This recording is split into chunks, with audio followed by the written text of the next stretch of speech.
Carly, outrage in Houston after a second suspect charged with the capital murder of a Texas deputy has a $3 million bond set for his release. The decision comes from the same judge who allowed the first suspect to be released after he posted a $1 million bond.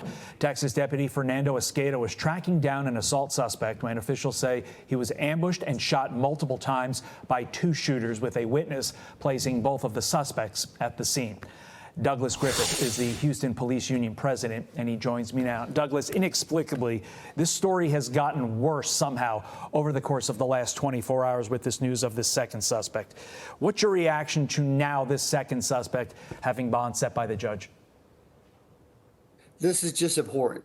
This judge has chosen to provide rights for these animals that gunned down a deputy and just disregarded the safety of all the citizens of Harris County, including the rest of the law enforcement officers that will have to deal with them at some point in the future. They were given a bond when they could have easily been held without bond and waited for their trial date. This officer, this deputy, gave his life for our community, yet she's going to turn her back on the community and just allow the guys to walk free. Prosecutors actually filed to have Draymond Francis, the first suspect in this case, held without bond. But that hearing on the bond wasn't held within 10 days, which is required by the law. So the judge was reportedly forced to set this bond. That said, did she have any other recourse to keep these guys from heading out on the streets?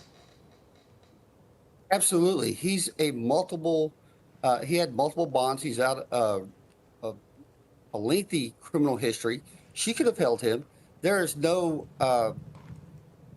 forced mechanism to not hold him in jail. It's completely up to her. The problem is she's allowed at least at a minimum of 8 other suspects to go out on bond who turned around and murdered someone after she let them out. That's 8 others that could still be on the streets today had she not done that. Now, when these guys don't come to court because it's a capital murder case, then we're going to be forced to go out there and get them again, and then they can gun down another officer. There were 42 rounds fired at Deputy Esqueda. These are violent offenders. We are going to see them again in the headlines of the news, and it's all going to be on this judge's back. Yeah, we always do see them again. The repeat offenders, like you said, this is not a one and done. Here's what your governor said about this. Rogue Judge Hillary Unger, that's the judge's name here, released a cop killer back on the streets. This is outrageous. Activist judges like Unger don't deserve to sit on the bench. Texas needs bail reform so dangerous criminals stay behind bars.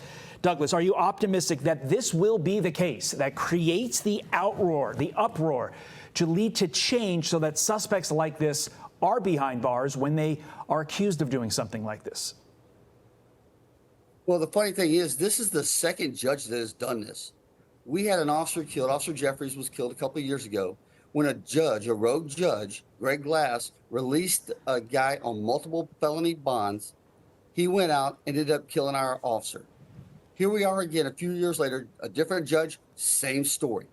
We've seen this over and over in Harris County. We are sick of it. The citizens are sick of it because in reality, the main people you're putting in jeopardy are the citizens of Harris County. 100%. Douglas Griffith, thank you for your time. Just want to make one note that your union put out there. This individual, Draymond Francis, we're calling the first suspect, claims to be indigent, but somehow posted that $1 million bond. Raises some questions about how that happened. Douglas, absolutely. Thank you very much for your time. So a man charged with the capital murder of a Texas police officer has been released on bond. The first time someone has been released with such a serious charge in over 20 years.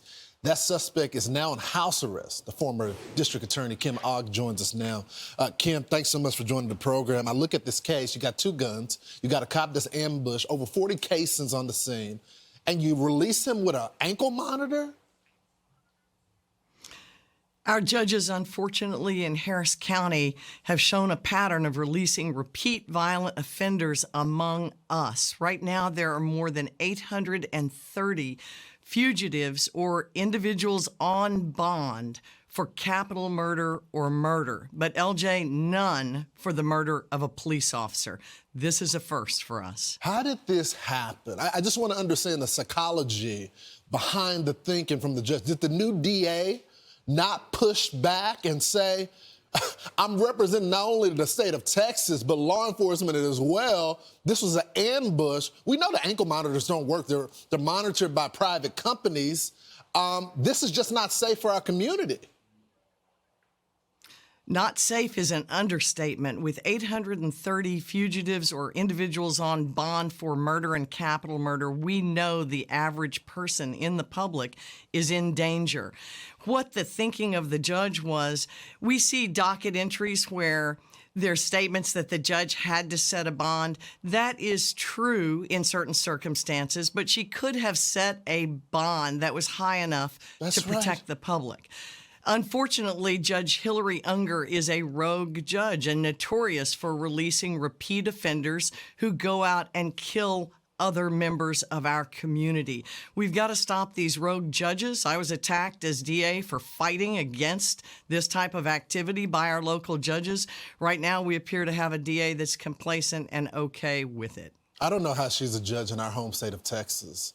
I mean, I don't understand how someone who is a part of the court, who's a part of the criminal justice system, would be okay. By the way, Kim, how did he pay this bond? That's $100,000 if we're doing the math right, 10% of $1 million.